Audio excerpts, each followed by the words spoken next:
Hello, everybody, and welcome to a Super PlayStation Bros special episode where we will be taking our look at the state of play from January 2024.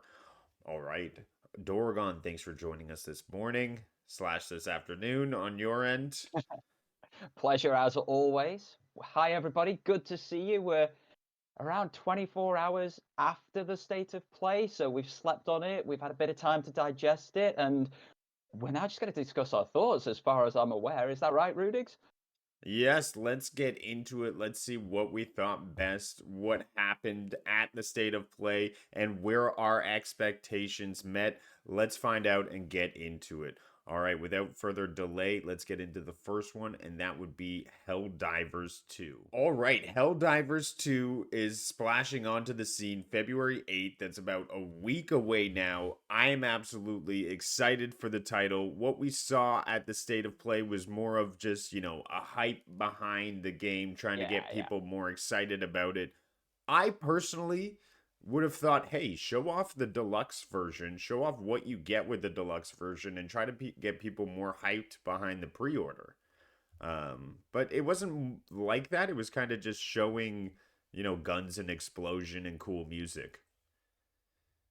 It was a pure launch trailer hype moment. It was a great way to start the show, I thought. It was something that people knew, people expected, and it was showing a little bit more, showing the frenetic action and some of the sort of Metal Gear type things that are coming in future updates. I thought it was fine. I thought it was a great way to open the show, and it didn't need anything more. We've spoken about Helldivers a lot in the lead up to its launch, just to say, hey, this is the launch, this is the kind of bombastic fun you're going to have. Thought it was a great start to the show.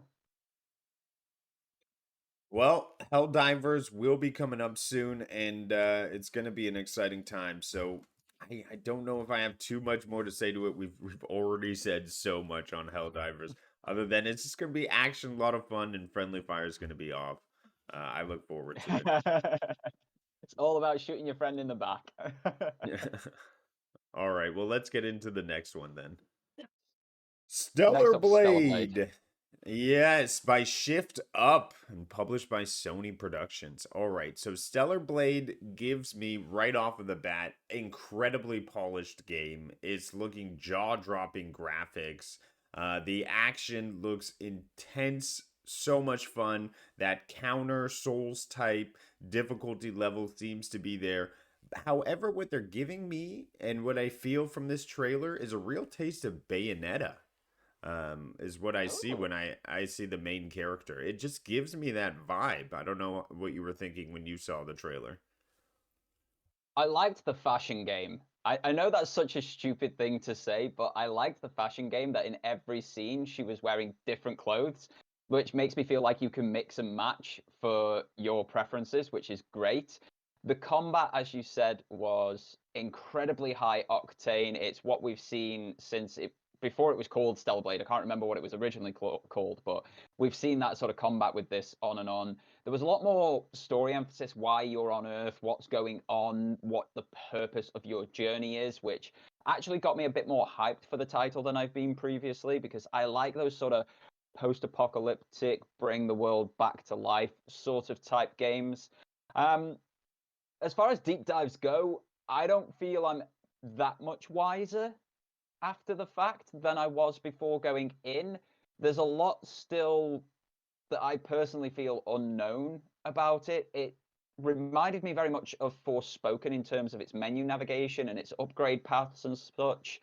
It made me feel like I was watching a JRPG, which sometimes they click for me, sometimes they don't. I think what it's achieved is it's made me a bit more on the fence than I was on the side of no previously. So it's brought me closer to saying yes to it. But I don't think at this moment in time, reviews can obviously change that. If we get, say, a 2 hour trial on PlayStation Plus, that could obviously change it if you manage to go hands on with the game. But right now, it's I've got to wait and see. I need some other people to review it for me and watch a few of those and see if it comes up. But it looked fantastic. It was graphically impressive, mechanically impressive, and the moment I saw that parrying combat, I knew it was right up your alley, and you were going to be almost slobbering, foaming at the mouth, wanting to get your hands on it. This is a day one for me. They've got my number on this game. They've said this is for the Rudigs type gamer, and I'm all for it. The one aspect I'm a little bit frightened about is they say that it is a combat slash exploration game. I'm just a little bit worried about the exploration aspect. I hope they make that fun and engaging. I know sometimes it can just be a bit of a busy work, can be slow, and I hope that Yeah. isn't the case. But yeah, look, she changes outfits every single scene. You're right. I did notice that the first time. The Uh, fashion game is strong with this one, and I'm here for it. Bring it on. It was great. and what was the icing on the cake? And I think the one value add we got, because we didn't really see too much new from this, was the release date. I'm Yeah. very happy to see a solid release date. Uh, we are going to be getting this game April 26th, so should be extremely exciting. Fill out that April block. I mean, I had nothing planned since Helldivers. Then we got Last Ronin. And then what's going to happen for the summertime? Well, it looks like it's going to be Stellar Blade. Yeah, it's nice to see the year fleshing out a little bit. I think that is something we can say this particular state of play did for us. And we'll see it as we go further through it. But it's definitely fleshed out the year a little bit that was looking very barren after March otherwise. Absolutely. All right, let's get into the next title, unless you had something further you wanted to add for Stellar Blade. No, I feel like you want to talk about this next one.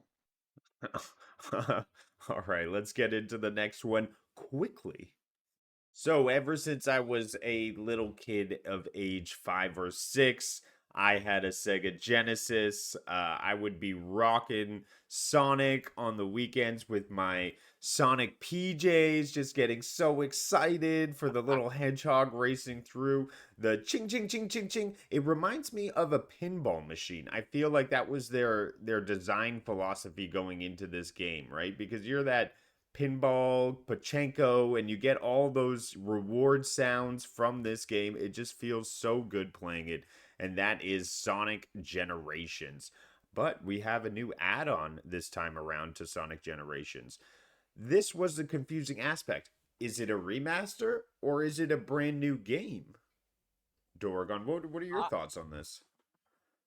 the moment Shadow sort of rocked up and we started seeing like this X and what have you, I immediately flashed to Super Mario 3D World, that remaster that they did for the Switch from the 3DS a year or so ago. But that came with new, completely additional content. So the base game was what you knew from the 3DS. And then they added, I think it was called Bowser's Fury on top of it, which was basically a whole new game in and of itself, which just had a massive value add, as you say. Loads of people really enjoyed that bit. It maybe even more than the base game, but having that base game readily accessible on current hardware was huge for them. I'm getting that sort of vision from this particular game, where they're bringing that base game back to modern hardware, which is fantastic and definitely needed. But then they're doing that value add by bringing more stuff with it. So if you just want to play the original, you do get that. But then if you want a new experience, you also get that. It's a nice way of doing remasters and remakes, I think, where it changes bits, keeps bits, and just makes it fresher and for more modern audiences. I think this is going to find a good home. It's not the most well received Sonic game in the past. There were a lot of people crying for different games, but I think it's time this one had its proper time in the sun. 'Cause if I remember correctly, it was a Wii U title, maybe, which that console didn't do so well. So it's good to spread it to more folk. Now, finally, I'll add watching this Sonic, you can see in Sonic Generations that Sonic has a little Sonic with him, which is oh so adorable. But you'll have to explain anatomy to me because, from what I know, Sonic runs around naked and he's all smooth down there. So I'm not exactly sure how this offspring came about, but I'm all for it. Sonic I'm not sure Generations. it's Offspring. Like I've not played Generations, so I'm not huge. I'm not hugely sure if what I'm saying is correct, and feel free to correct me in the comments below if I am wrong. But that looks like like original Sega Sonic and then the updated Sonic, like the cartoons and more later hardware when they were no longer making Sega consoles. So I think that's like old design Sonic, new design Sonic. That's where the generations bit comes from. You know, like Star Trek Generations, where they had Jean-Luc Picard and Captain Kirk in the same show, in the same movie. I'm getting that vibe from it. I could be a million miles off base. You could be on the mark. I don't know. I've not played the game. So, hey, it's an option on the list for me. Well, that is Anatomy Sonic style from the Super PlayStation Bros. Right. Let's get Do into not the take this next into one. a science lesson. The next game we got a small little preview for, so we didn't get to see too much, mostly cinematics. It's called Zenless Zone Zero, and we got the information that it is currently in development for PlayStation 5. Anime style, it looks to be a fast paced, action based hack and slash with gun mechanics. Um, any thoughts on this one? Have you seen previous games from this studio or heard from them before? I've got no knowledge of them. That doesn't mean they haven't done anything, of course. It could Right. just be I live under a rock. But what I saw Same. was it was fun. It was very fun gameplay. If it is gameplay, if it was very pre-rendered from what we were seeing. I like the art style a lot. It really speaks to me on an aesthetic standpoint. I really enjoyed that one. But it looked like a hero shooter. It looked like your Overwatches, your Realm Royales, your all the other hero shooters that I can't remember the names of. There's tons of them out there, even like Apex Legends and Farlight 84.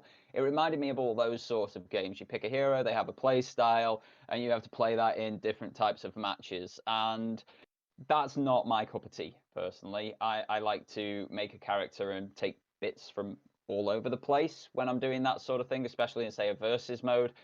And I don't think that's going to land for me. I hope it lands for a bunch of other people because, like I say, that aesthetic design really speaks to me. But we don't have much to go on. We've got this tiny little trailer that you're showing now, and that's the sum total of it. So it's nice to see games in development.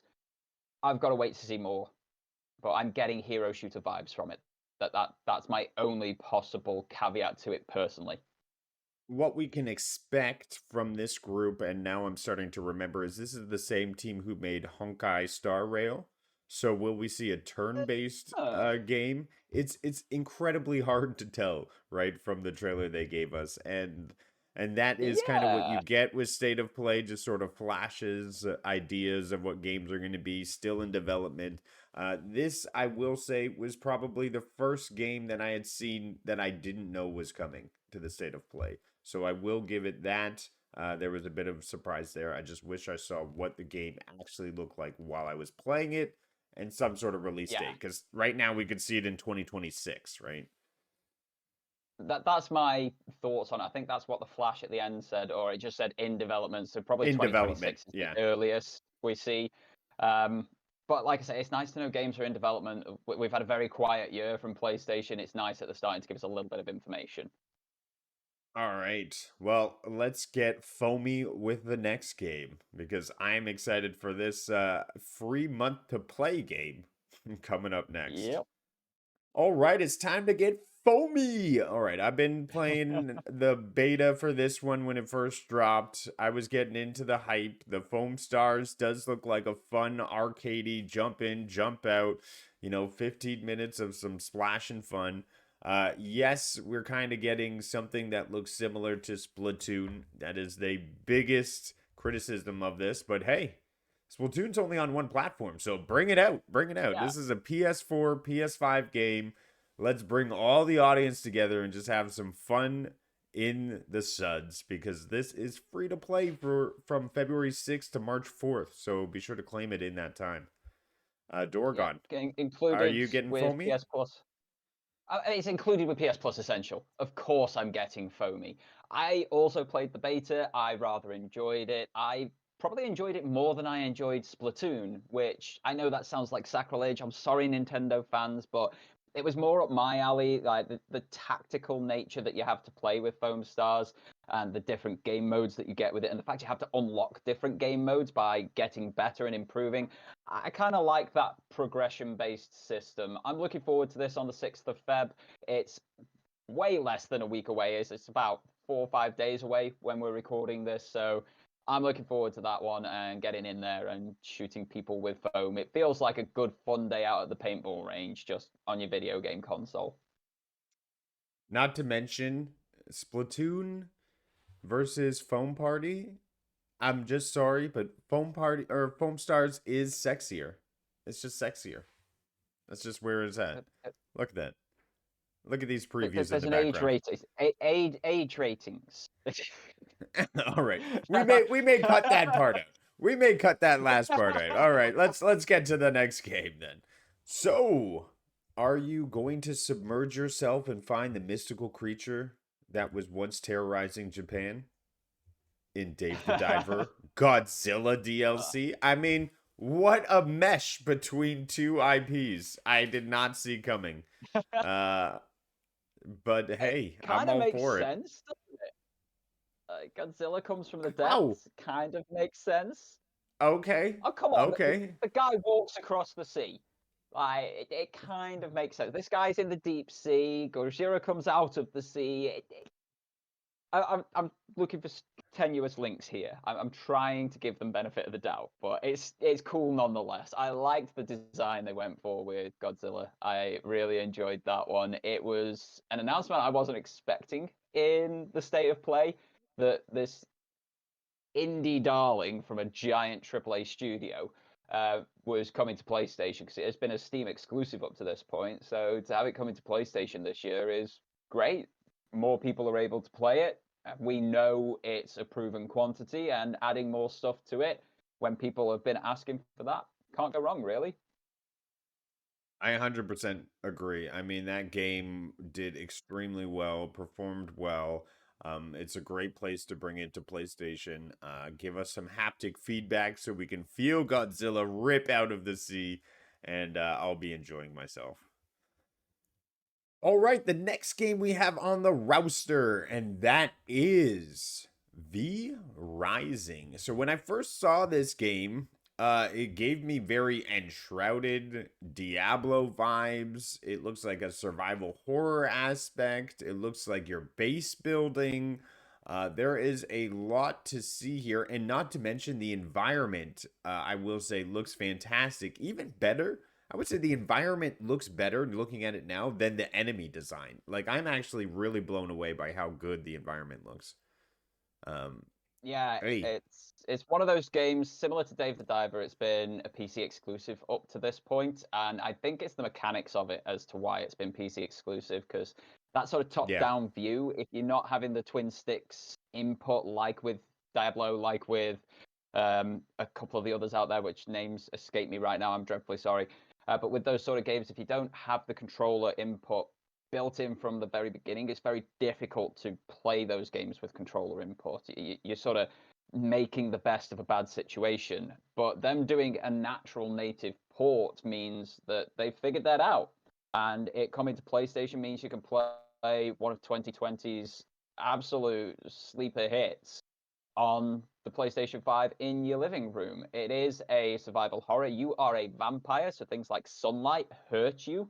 You have to oh build wow, a home to protect yourself against the elements and things like the werewolves and such out there, and become this vampire rising. Build your empire, build your kingdom, whatever the case may be.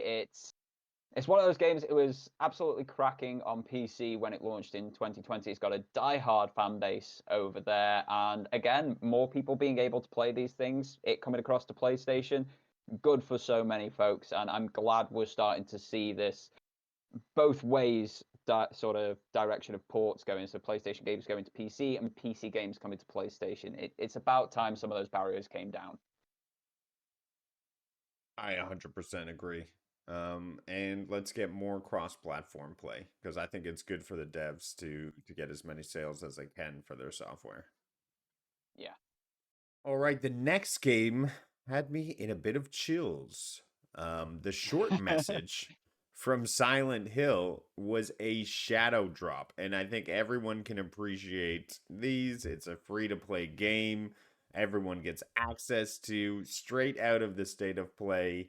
Um, hey, no one can complain about this one, right? I mean, this is what you want from these state of plays, these showcases, is something back directly, whether it be a demo, whether it be a full game, whether it be a short little game like this. It's just as thank you for come watching. Here's a little gift back to the gamers. I am for it and I loved it. I will not be playing it because I don't want to be scared like that. But I think it's great. This is what people have been waiting for. This to me screamed PT, the Hideo Kojima Silent Hills project that was canned when Konami and he fell out and they shot the golden goose. PT was an absolutely terrifying title. It was only available on PlayStation 3. It was another one where they announced it. It's like, you can go play that now for free on your PlayStation during one of their showcases back in the day.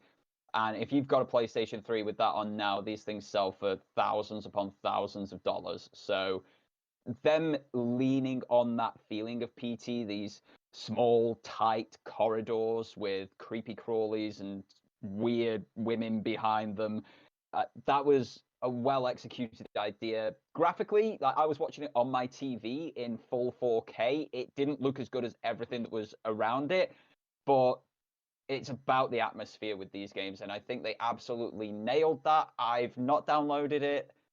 I'm similar to you, except I don't get scared with these things. I get bored. I find them incredibly predictable. So I get very bored of horror games very quickly. But this is a short message. It's a short free to play experience. I might just go give it a go and see what happens. Awesome, awesome. All right, the next one, which I think we were all looking forward to, was all on the leaks. People could see this coming a mile away, is the Silent Hill 2 remake. Now, watching the preview for this game, the overwhelming feeling I had was this feels so much like Resident Evil 4 remake. It gave me those exact same vibes. You're some white dude going through this horror place and killing these monsters. Although the freaking legs with legs as legs, those things were freaky. I'd never seen those before. I never played the original Silent Hills, so uh Right, okay. I won't spoil it then. Resident Evil and Silent Hill are paramours of one another. They were coming out at the same time. For a long time, they were on the same number as each other at the same time. They basically released side by side. Silent Hill 2 is one of those seminal games, and it's because of the narrative twist. Now, if you're looking for a twist, you may be able to see it before you get to the end of the title. If you're not looking for a twist, it hits you like a truck. For those who are going to be experiencing this game for the first time, I implore you to pay attention to every little thing in the world, to every little bit of story detail in this remade beautiful experience. It's a much better camera angle than we had in the original, far superior graphics. I believe this was a PS1, maybe PS2 title. But yeah, this looked like the Silent Hill 2 that I remember from back in the day. When something looks like your memories, they've done a really good job of updating it, I think. And it's one of the best horror thriller psychological narratives I've ever come across, and I implore anybody who hasn't played it yet, even if you are terrified of scary games and such, play this one. You won't be disappointed. some thanks for that. The next game is a title of which people have been looking forward to for 14 years. From the creators of BioShock, Ken Levine has created another story that looks incredibly compelling. It looks like they've produced a world that is exciting to explore with emotions, with thrilling moments. The trailer really did do justice. It really made it look like an exciting experience. It gave it that weird, odd look. And the game we're talking about is Judas. This is the spiritual successor, if I may say that, to Bioshock, a 14-year-old game of which was critically acclaimed, well received, and we're about to see the next installment. So I can only imagine all the fans getting right behind this title.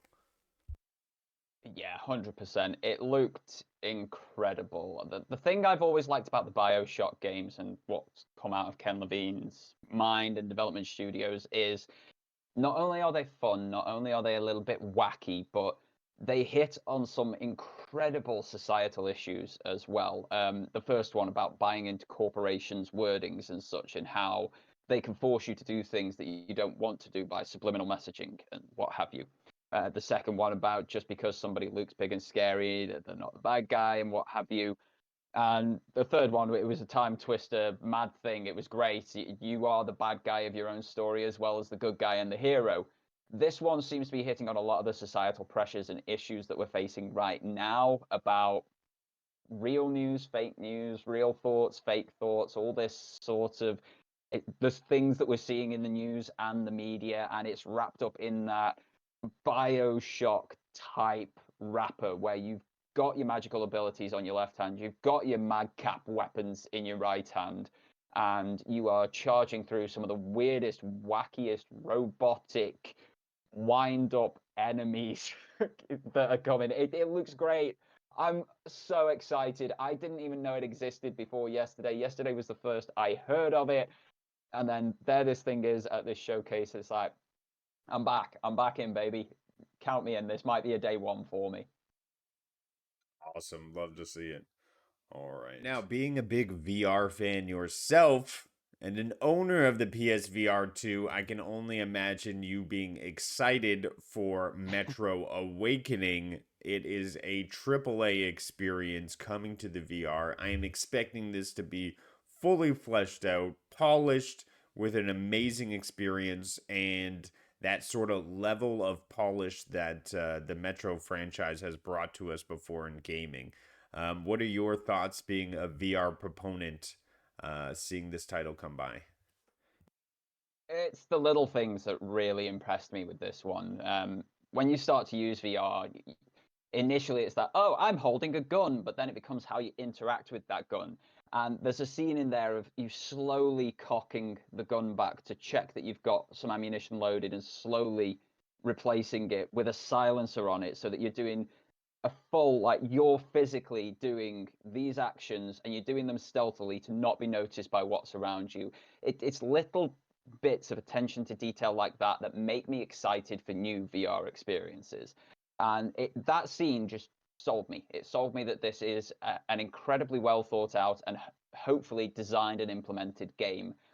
I've never been a huge fan of the Metro games. They've always been great stories, but fairly generic in their mechanics and such. Otherwise, that's going to change in VR. VR is always different. It's a very physical experience.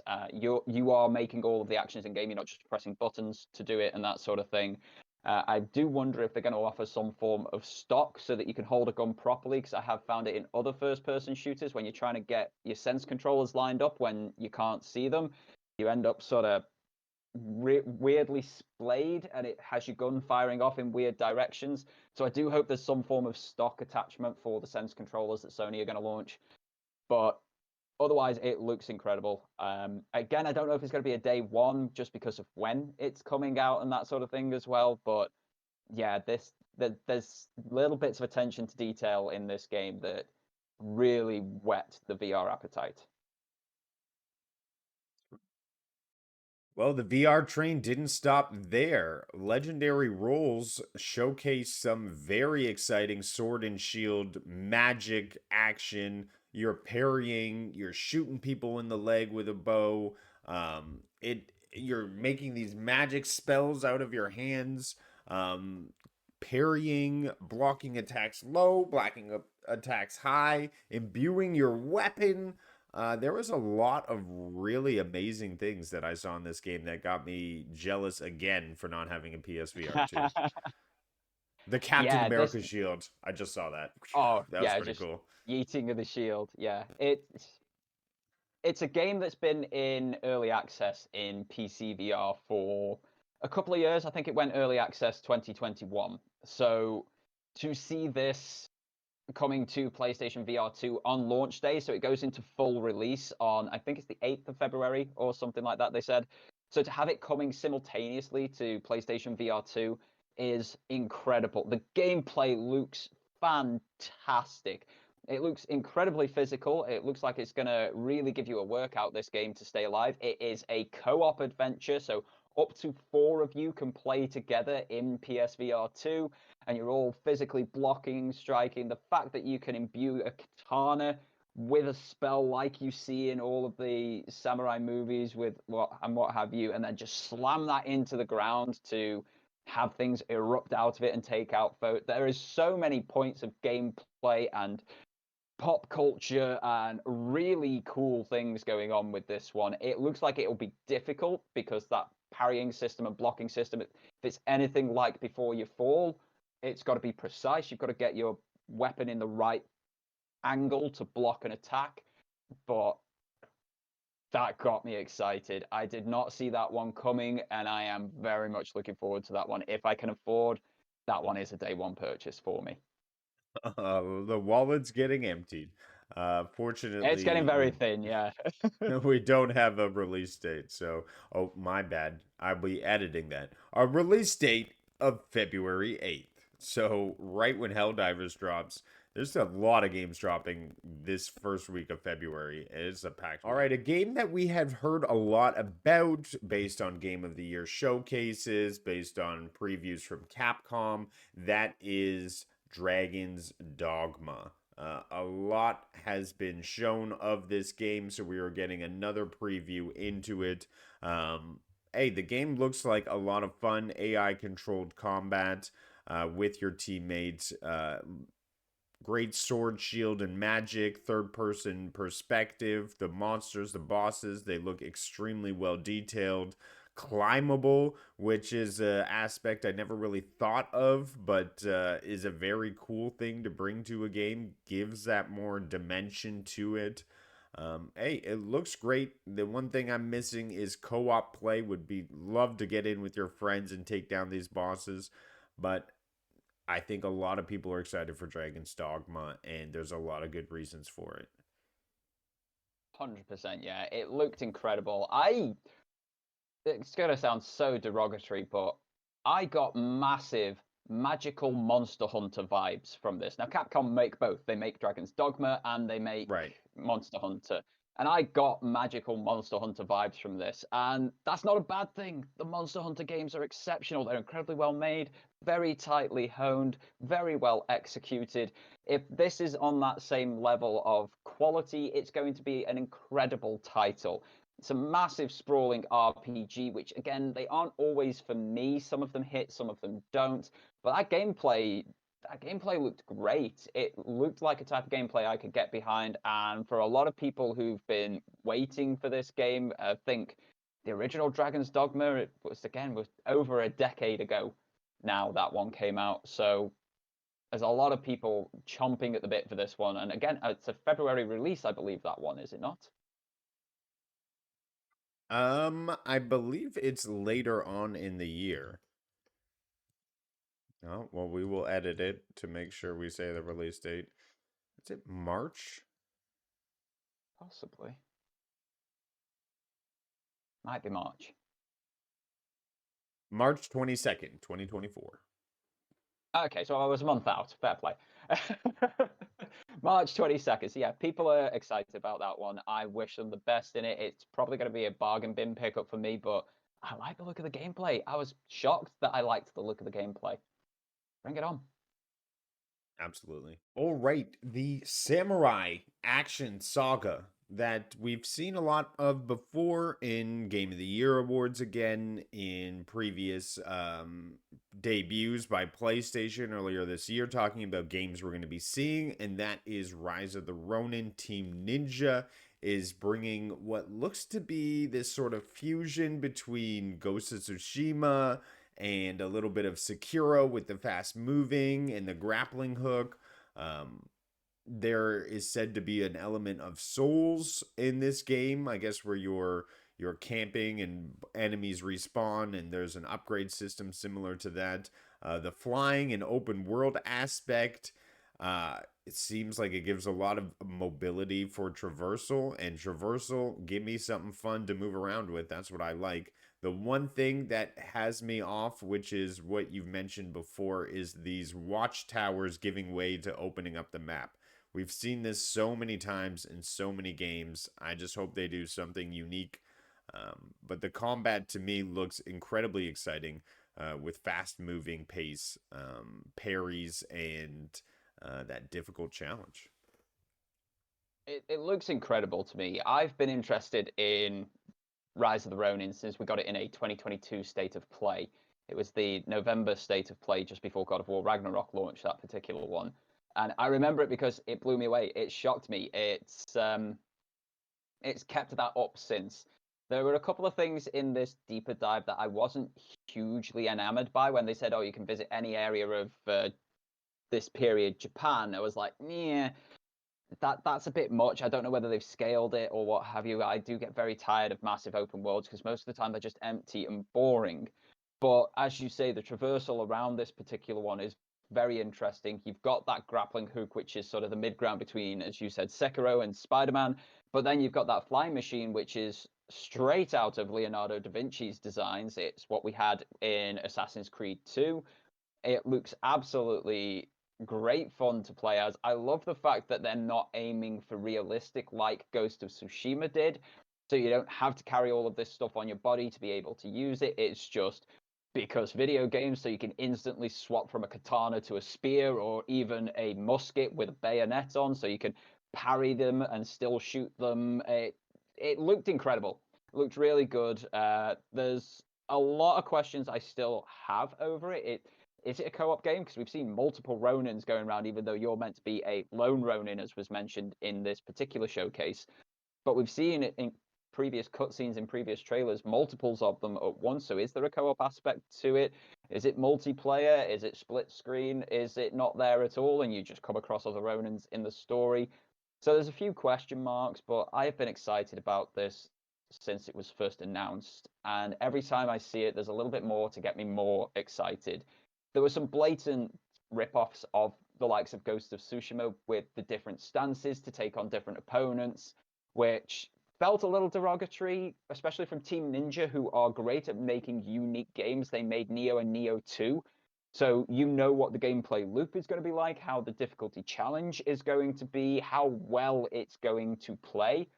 But that's the only sort of major negative. I'm still very excited for this title. It comes out in March this year. It's a stacked February, March. Like, guys, there's more months in the year. Can we have games later, please? Yeah, let's release Dragon's Dogma 2 and Rise of the Ronin on the same day. And then why not release Foam Stars and Helldivers and all these VR titles all in the same week? Like, come on. Yeah, Uh, there's somebody needs to look at a calendar next time and realize there's more than 2 days in a year. Yeah. Well, the next game is a highly anticipated remaster with a star studded cast. This game follows teenagers in a cabin, which are obviously in for a night of their life. I have never played the first one. Don't, get up on the I won't pitchforks on spoil me. it. I won't Uh, spoil it.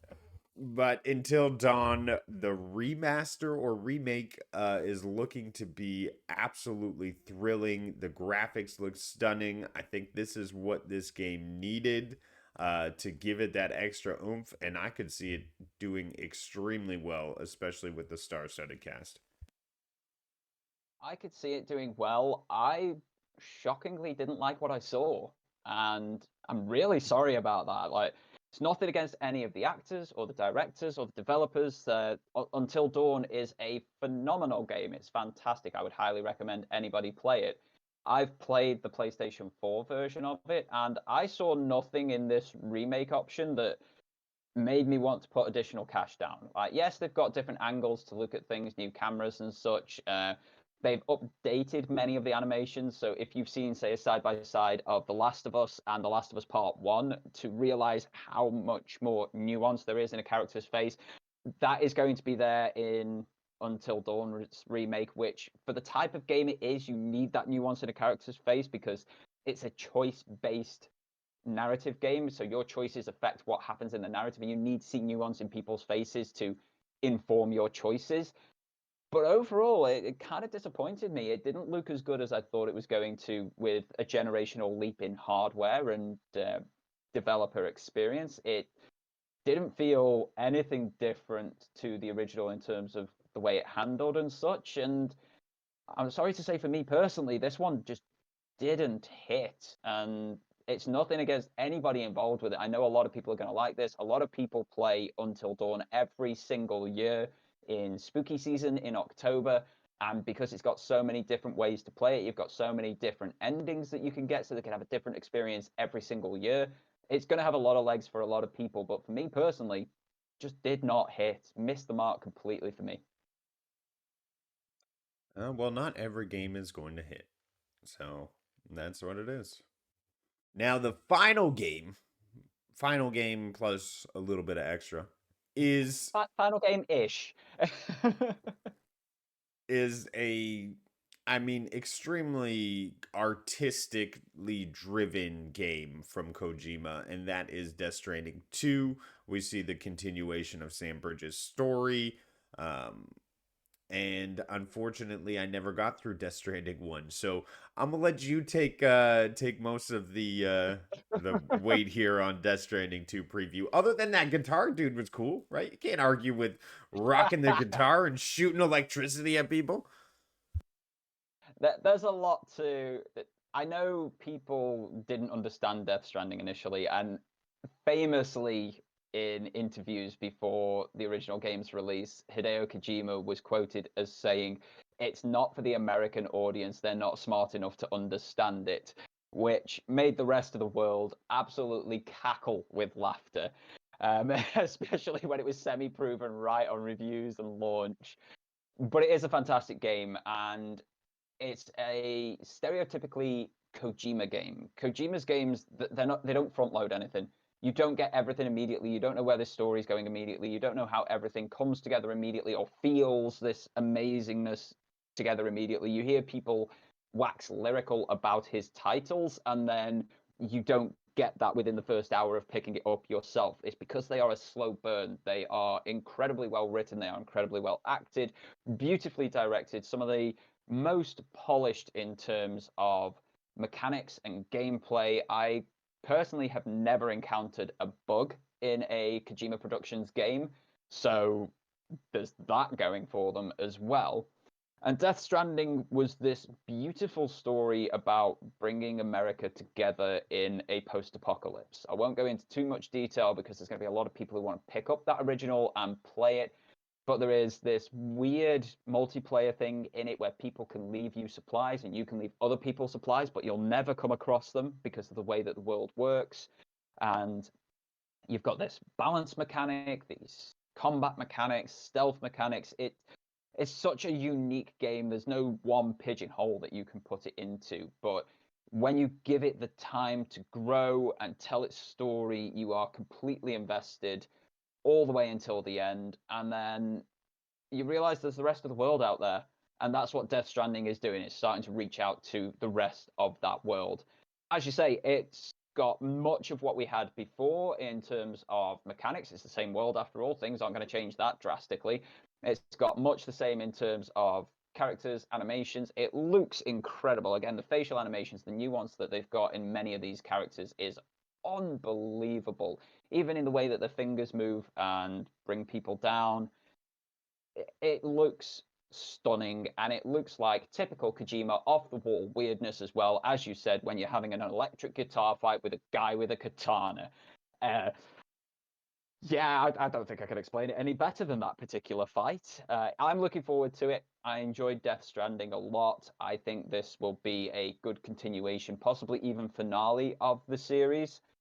And it just it looks typical Kojima. If you like Kojima, you're gonna love this. If you don't understand Kojima, you're not gonna understand this. If you don't like Kojima, you're probably not gonna like this. That's the basic sales pitch for you. Awesome. Well, like it or not, it's an incredibly stunning and beautiful game, and it'll be a welcome addition to the PS5.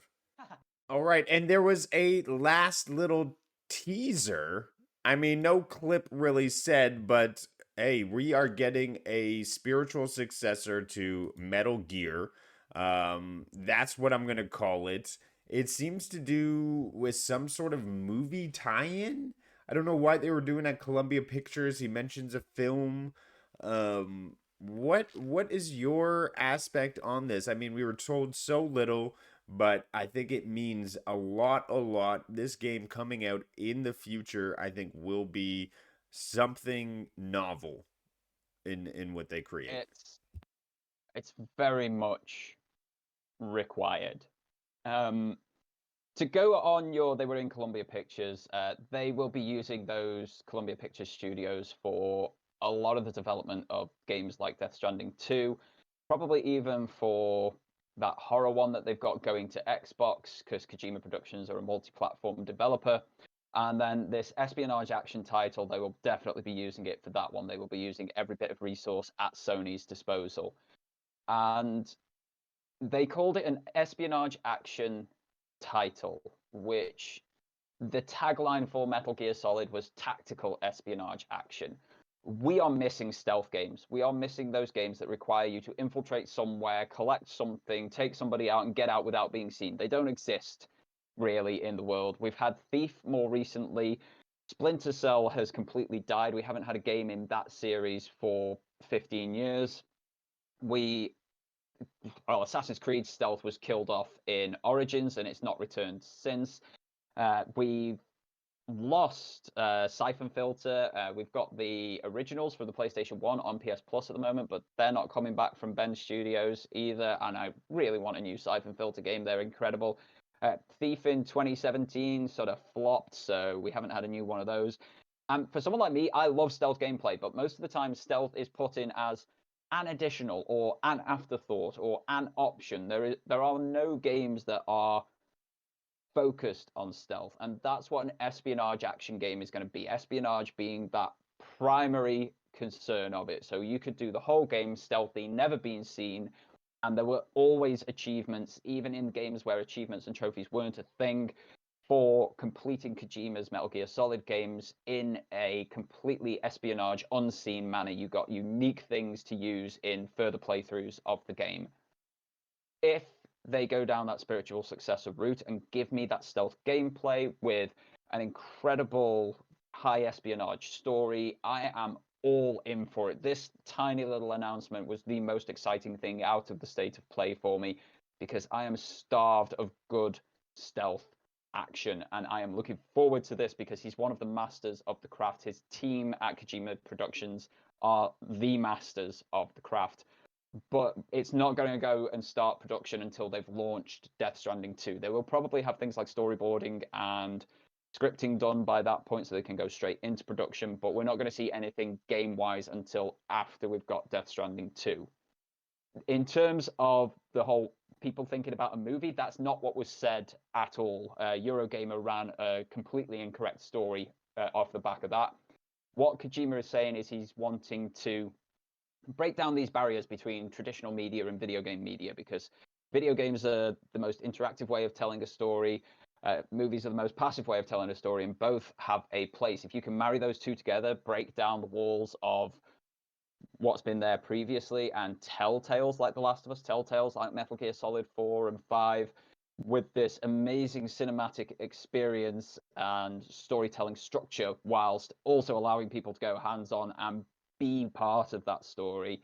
That's what he's trying to embody and accomplish with this new espionage action title. So there's no movie coming that we know of. There's nothing fully announced, but it would not surprise me if they do want to do some more traditional media with this IP that is coming in the future. Oh, well, I look forward to it. I think we'll see more in the upcoming years. Perhaps at the next state of play, we'll get a cinematic view, or perhaps we'll have to wait 2 years until then. But when it does Maybe come, not the next. The next State of Play is next week, so maybe not that one. not that. Obviously, that one's the Final Fantasy one, but hey, I'm all for it. Action espionage, PlayStation together. Let's go. It's going to be a great synergy. That was the PlayStation State of Play and the Super PlayStation Bros thoughts on everything that we saw and our raw experience here. Dorgon, is there anything you want to say before we head on out of here? I want to hear what your overall thoughts of the State of Play are. Bear in mind, we've had a very barren year. Like going back 12 months, we've had one showcase and maybe one State of Play throughout 2023. We're starting 2024, right? It's in January 31st, this State of Play happened. It's the first one we've had.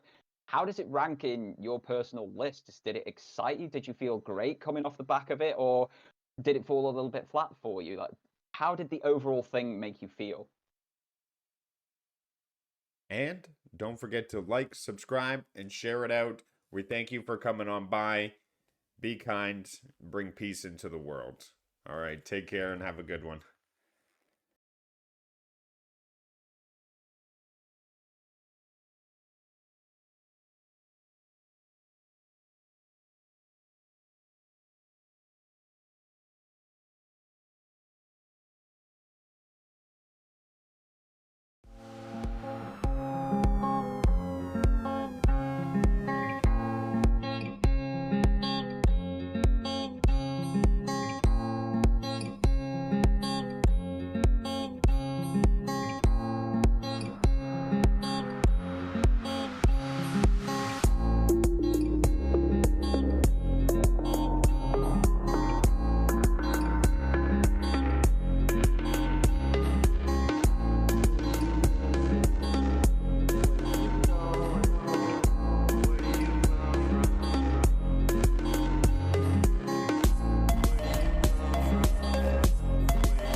Where do you come from?